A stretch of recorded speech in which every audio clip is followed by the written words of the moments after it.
Hello, everybody, and welcome to the New Flame Sports Podcast. And a little bit of sad news. Today we were planning on. Today is Tuesday.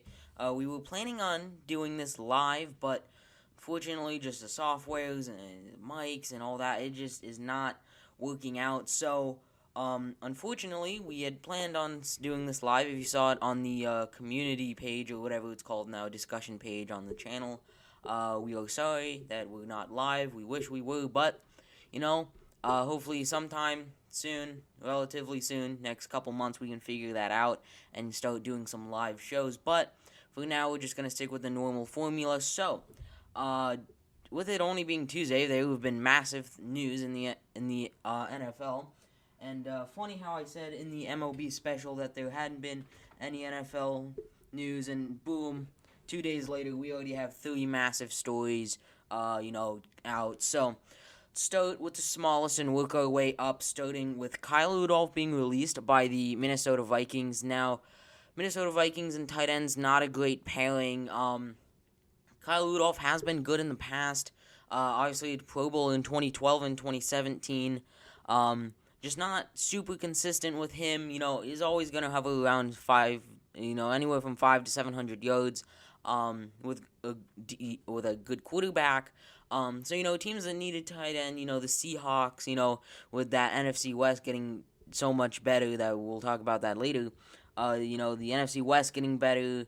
They were gonna need it. They were gonna need a tight end. Just look at other teams who maybe their tight end is a free agent, like the Titans. I believe Jonnu Smith is a free agent. So, you'll just look around the league and you'll be like, oh, he'd be a nice fit there. Kyle Rudolph is just an overall good tight end, decent blocker, decent pass catcher. Can get anywhere from 5 to 700 yards, like I said. Like 5, 6 touchdowns. He's gonna put in solid work at that tight end position, and even if he's a backup, he's a decent option. So, obviously all these cuts that we're seeing now are just due to cap room or anything like that. So this was a cap dump for the Vikings. Now you look at their tight end that they picked in the second round just a few years ago, Irv Smith. He has not been able to do much. So hopefully now this is his time to shine with Kyle Rudolph gone. I believe Rudolph had 1 or 2 more years left on his contract. So I don't expect him to get a big time contract or anything like that. Probably 2 years, around I don't know. Sorry if you heard that. That's my dryer going off in the background. But 2 years, around like 15 million or around 8 million a year sounds right for Kyle Rudolph and the production that he can put in. So, Kareem, do you got anything to say about this release from the Minnesota Vikings?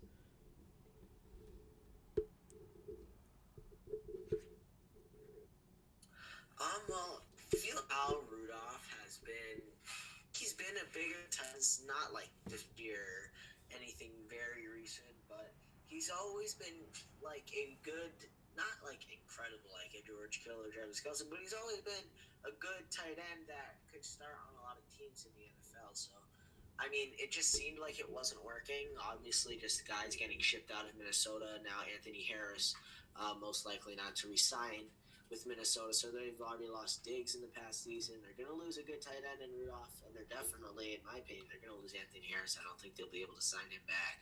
Obviously, as Andrew mentioned, they need the cap. So I think this is they kind of have to do it because they're really, really, really getting close to that cap hit, or the max cap. So, I mean,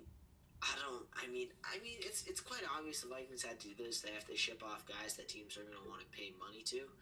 So, yeah, I think this is a good decision by the Vikings. I mean, Irv Smith Jr. still got a lot of years left. He's got double-digit years left. Something could be maybe 8, so maybe even 10. As I said, double-digit.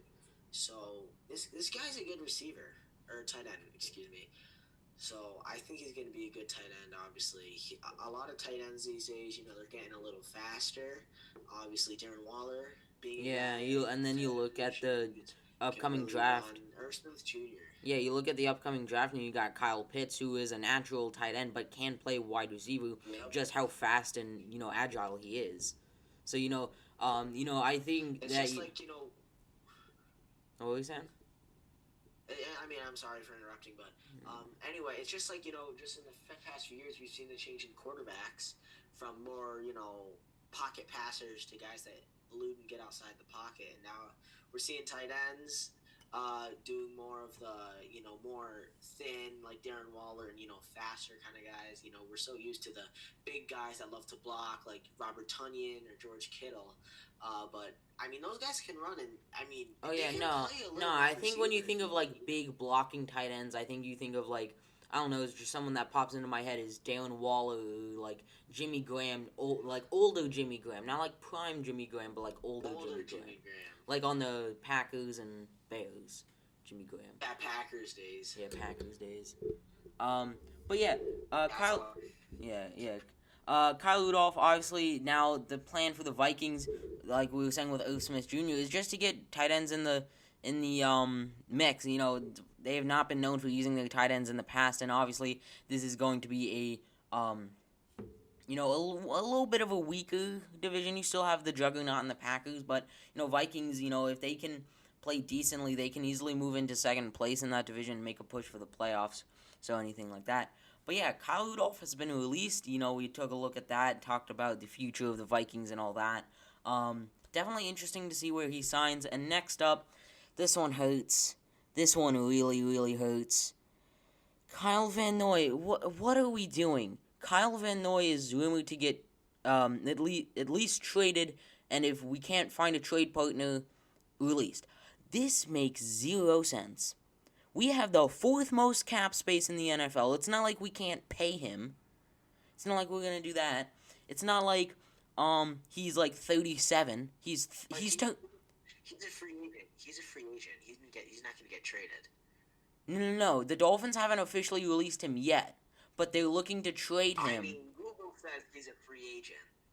Well, I watched a video from the NFL. If you want to trust Google. I watched a video from the NFL Network that said he's not officially a free agent yet. How long ago was that? Like 3 hours ago. Okay, well. But anyway. I think he's a free agent, honestly. No, I don't think he is yet. But he's not like he's 37 or anything. Like I was saying, he's literally turning 30 and later this month. Like, what are we doing here?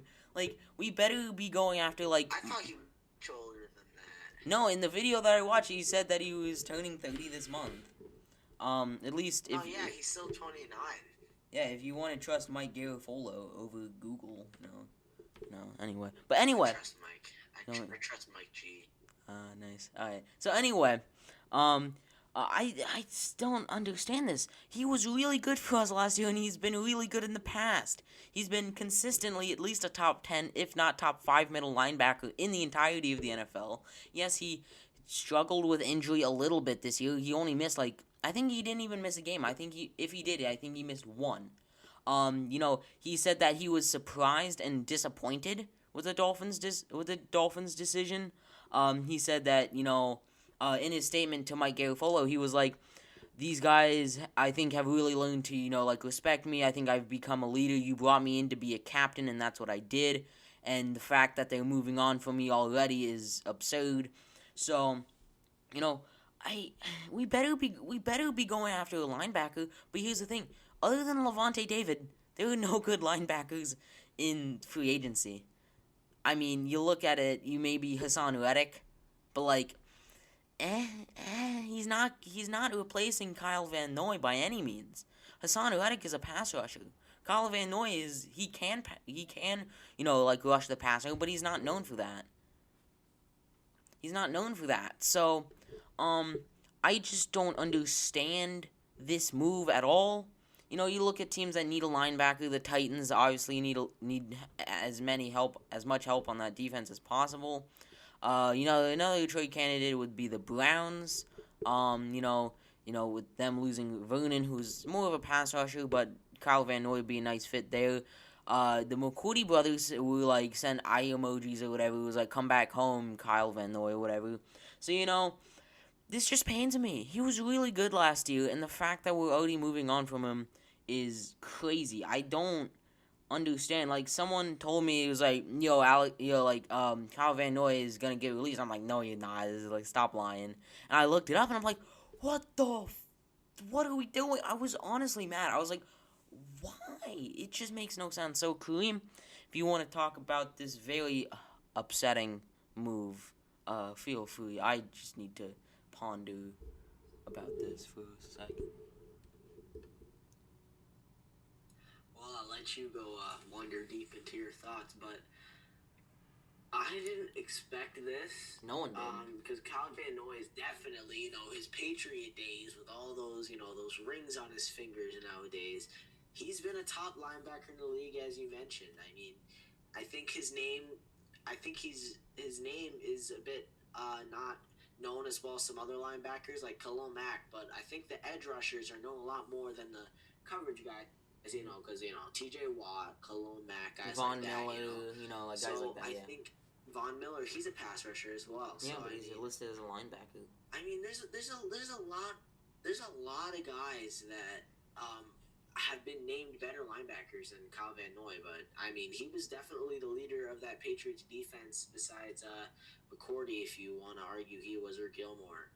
But Van Noy's always been a great linebacker. I mean, he's always had great coverage skills. He can do a lot of the little things, and he's definitely a leader. He's not saying he's incredibly old because he's still in his 20s, turning 30 this month, as Andrew previously mentioned. But I mean, I think that some team is just gonna give him his money because they know he's not full, but he's got some gas left in the tank. He might be just under half. But, yeah, he could easily play 5+ more years. He could play till he's in 35, 20, 34. Yeah, something like that. So, I mean, and it's not like we're the Saints over here in cap hell or anything like that, whatever you want to call it. We're not. We literally have the 4th most cap space in the NFL, which makes no sense. But anyway, this hurts. This really hurts. So, Kyle Van Noy has been released. Technically not yet, but it's not. It's semi-official, whatever you want to call it. They're gonna look to trade him. If I had to guess, if we want to get rid of him this bad that we're willing to just cut a top linebacker in the league, who's not even taking up that much money. I'd be shocked if we get a second rounder. I'd honestly be shocked if we got a third. So, just the fact that it bewilders me. This is baffling. Anyway, Kyle Van Noy, Miami Dolphins, potential landing spots, like we said, the Browns, the Titans, back to the Patriots. Yeah, let us know what you think of those two, like one possible release and the one release. Next, this has been a rumor out of Washington. Washington doesn't want Alex Smith anymore. Now, you look at it as, like a strictly football side of things, and you're like, it makes sense. He's 36, almost 37 now. He was not great last year by any means. He was just a game manager, which he has been his entire career. And frankly, that's all that team needs, is a game manager. That's all Washington needs, is a game manager. And yes, you may say Alex Smith is 37. Yeah, but you looked at what he did. Who's gonna say that he's gonna have the massive decline over 1 year? It's gonna come steadily. So, yes, I don't think Alex Smith is obviously he's no longer the player he once was, with the Chiefs and the 49ers. But, he's still serviceable at quarterback. And with a team that has Terry McLaurin, Antonio Gibson, and who could easily go after a wide receiver in free agency, whether that be Corey Davis, whether that be Juju Smith-Schuster, Allen Robinson, Chris Godwin, Kenny Golladay, anyone like that. That defense is really solid. Probably top 10 defense in the league from last year. Chase Young is only going to get better. That young defensive line is only going to get better. They got some young safeties in Cam Curl. So, you look at this Washington team and you may say, oh, they were 7-9 and they made the playoffs. They were bad. They were not bad last year, especially once Alex Smith came in. Because you look at it, how many games did Dwayne Haskins start last year? Like 6? 7? Some crazy number like that. You replace him with even Kyle Allen or Taylor Heineke or even Alex Smith, and boom, that is a possible 9-win team, I would say. So, it's weird that they want to do this. If it does happen, I would see Alex Smith possibly be becoming like a quarterback coach, or just some sort of coach in the NFL. But Alex Smith does not want to retire. Him himself has said, "I've done too much just to be cut and retire." So I think he would even take a backup job. Some names that have been rumored to Washington have been Ryan Fitzpatrick, which I think would be a decent little fit there. Just add one more team to the list. Ryan Fitzpatrick, they obviously signed Taylor Heineke to that 2-year, $8.75 million contract. So I don't know if he's gonna be the starter if they don't get a quarterback. Or someone like Kyle Trask, who could easily fall to number 19 in the draft. Falls to them. They take him, and then boom, they're set. I don't know. Washington's got a lot of options they could go with. They could either keep Alex Smith, keep Kyle Allen, keep Taylor Heineke, go after like a Ryan Fitzpatrick or Kyle Trask in the draft, or anything like that. So Washington next year, I'm gonna predict it. Calling it now, clip it right now. 10 wins for Washington, even if Alex Smith stays. I'm calling it right now. So with that, Kareem, do you have anything to add? Yeah, so you are absolutely right in saying Washington needs a guy like Alex Smith because their defense is incredible. They have Chase Young, Montez Sweat, as you mentioned, Cameron Curl. They have John Bostic. They've got an elite defense. Oh yeah, top 10 easily. They've got Gibson. They've got a good backup in J.D. McKissick. They've got Terry McLaurin. They've got. Do they still have Jamison Crowder? Is he still with the Jets? Yeah, he's with the Jets. Well, anyway, they got Terry McLaurin, who's an incredibly young receiver. Definitely one of the better receivers in the league. You just need a guy that can take a little bit of this, a little bit of that, and put it all together, make it one, and make it craft itself into a W every week. So it's just what Washington needs. Alex Smith, I know he was on a bigger contract, but it's not like you're gonna pay him that much. I would definitely take him for what football team needs over Fitzpatrick. I would take him over a lot of guys just for what the team needs, and plus the history of Alex Smith in the football team. He has every right to say whatever he wants about his journey because he's gone through the most in the NFL. So I mean, he's definitely done too much just to get cut and not get a call and retire and call it quits. Because he's not going to do that. He didn't almost die of an injury for nothing. Yeah. So yeah. I think this is not a smart move by Washington, even if you might make him as a backup or kind of do what Georgia did with their tri-headed monster with their halfbacks and Nick Chubb, Sony Michel, and Todd Gurley, where there was like no starter. They just rotated them. Maybe we could see that for like the first time ever in the NFL. I don't know. There's something I'm putting out there. Him and possibly Taylor Heineke, obviously, who just signed that contract. So I think a lot of teams are going to be taking, a team, maybe the Jags, they draft Trevor Lawrence. Who's got the second pick? Who is it? Jets. If they get Zach Wilson, they can be a mentor for him.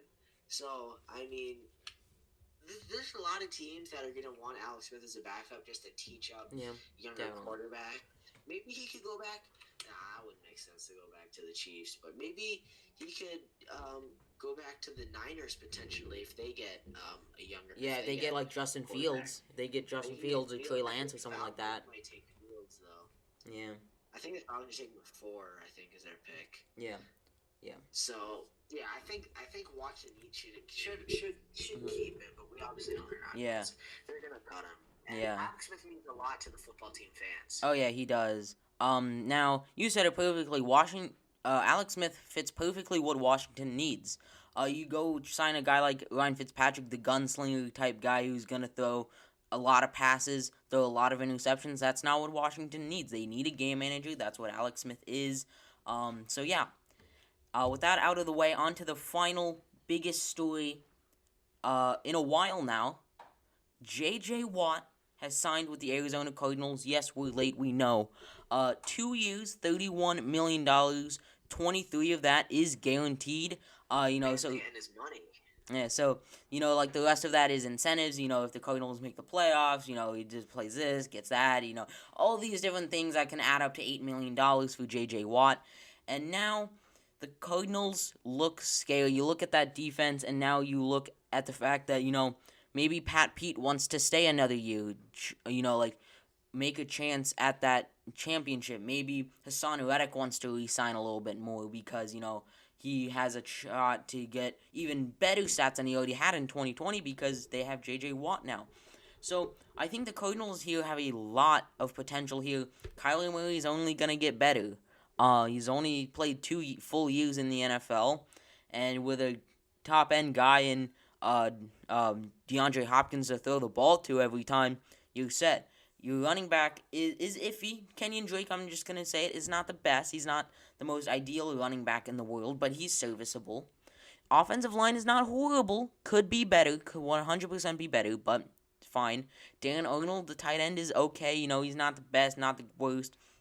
In that middle ground for tight ends. And but now what I really want to focus is that division on a whole. They have 4 potential playoff teams if they don't have any injuries. We know those Seahawks are going to be good because we saw it this year, especially if they trade Russell Wilson, which they won't. I'm calling it right now. They will not trade Russell Wilson. We know the 49ers can be good. We saw it last year or 2 years ago right now, I guess, since they made the Super Bowl when they were healthy. We know the Rams are going to be good because they already took a stacked team and just added Matthew Stafford to it instead of Jared Goff.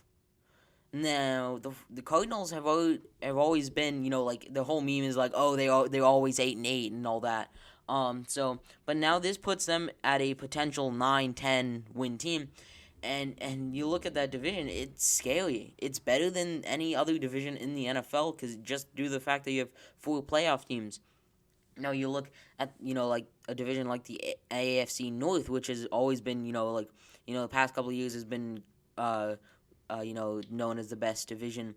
But just due to the fact that the Bengals are not a playoff team, the NFC West is the best. But but now going to the smaller picture here, that Arizona defense, they have, since 2011, they have the 2 guys in first and second place in sacks, Chandler Jones and J.J. Watt. You telling me you're not scared? Russell Wilson might want to get traded even more after seeing this trade, but you look at this and you look at opportunities for more guys to go out and like really show themselves. Guys like Hassan Reddick, who had a breakout 2020, could be even better because you think you have 4 total linemen on J.J. Watt and Chandler Jones, and how many rushers? Say you rush 5, and now boom, you have 4 guys on 2 guys. So now you have, let's say, 2. You have your other offensive lineman and a running back to block 3 guys. I don't think that's very good. That's not good. Not good. So, this just brings up a lot of opportunities for that Cardinals defense, I think. And I'm very excited to see, what J.J. Watt can do because I don't think he's going to be putting up 15 sacks. I think he'll be around 10. He's not that player he was 3-4 years ago, just due to the injuries and his age and all that. So, I think the Cardinals are a very interesting landing spot. I personally thought he was going to go to the Browns, Packers, or Bills, one of those 3 teams. And so, yeah. But now you look at this and you're like, Cardinals are legitimate contenders. So, lots to talk about here. Kareem, I know I didn't talk about it all. Why don't you, take it over from here? I think this is a very smart hiring by Arizona Cardinals. Signing. Fair enough. You want to get football terms. So I think this is a very smart signing. There you go. Because you have got Kyler Murray, who's incredibly talented at quarterback, and we know he's fast. He can sling the ball here and there. I mean, he's talented, right? And he's got 2 years under his belt, so he's got 2 more years. And after those 2 years are up, if he doesn't get that option or whatever, he's gonna want his money from the Cardinals. He's gonna want to get paid. So if you're trying to get the most out of JJ Watt, you're signing him into the 2 years until Kyler wants his money, because you're not gonna have enough to spend on JJ. And let's say JJ plays incredible as well. JJ's gonna want his money. And that just won't happen, because then you're going to still have DeAndre Hopkins to deal with. You're going to have guys like Chandler Jones to deal with. But here's the thing, Patrick Peterson and Chandler Jones, not the youngest. Not the youngest. But nor is J.J. Watt. J.J. Watt's still 31. Only like 31. Yeah, he's got 4 more years. But Chandler Jones, he's like, what, 33, 34? Yeah. He's probably got like 2 more. Yeah, Pat Pete's probably got like 1 or 2. So if those guys, I mean, if they want their money and they're playing good, you're not gonna have enough money to spend on all those guys. You're definitely paying Kyler. You're giving Kyler 100%. Played incredible. You got to pick your poison between JJ and DeAndre, and I think it's obvious. I think you go with DeAndre. Yeah, he's younger. He plays a more important position, you know. So yeah. A position that benefits Kyler more. Yeah. But I mean, so it's a smart hiring for 2 years, because in 2 years you're gonna just have a decision, you know. Yeah. I mean, you can prematurely make your decision if you want, right? Yeah, unless some horrific injury happens. DJ gets 15 sacks. Yeah. Yeah.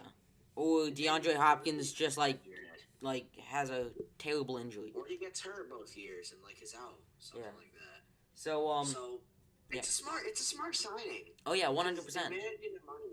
They're managing their money right. Yeah, they're in a win now mode, and a win within the next 2 years, because win now is like 2-3 years. Yeah, this good defense. Obviously, they had the 16th pick in the draft. They could get someone there. Yeah, they could steal a corner. They could steal a corner or a safety, linebacker, lineman, anyone. And one guy that we're forgetting to talk about is Budda Baker, a legitimate top 5 safety in the league. Yep. And I think this Cardinals defense is going to be very fun to watch. I'm super excited. And J.J. Watt to the Cardinals, 2 years, $31 million. 23 guaranteed. Welcome to the desert, J.J. Watt. Him and DeAndre Hopkins reunite in Arizona, becoming the Houston Texans. The Arizona Texans. And remember, Cardinals fans, if you can't be a fan at 8-8, don't be a fan at 8-1.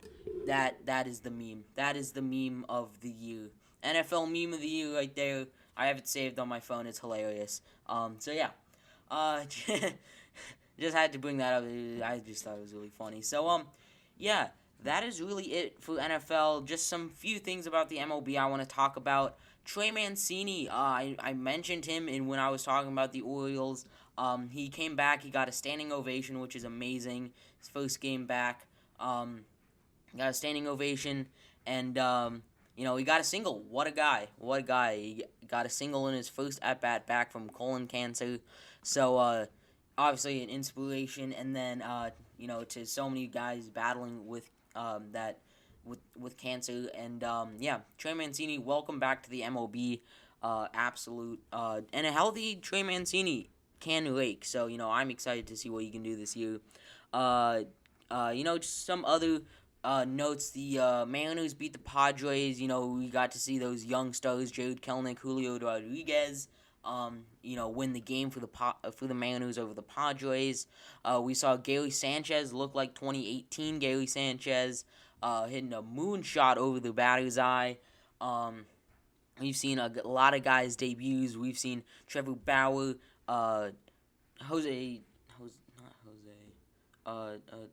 Francisco Lindor, Nolan Arenado, Jameson Taillon just the other day.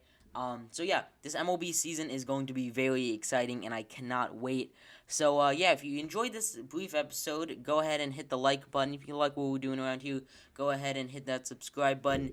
And we will see you on the weekend for the actual episode, where we will probably go in into these more depth and have more news on all of this stuff. So yeah, peace.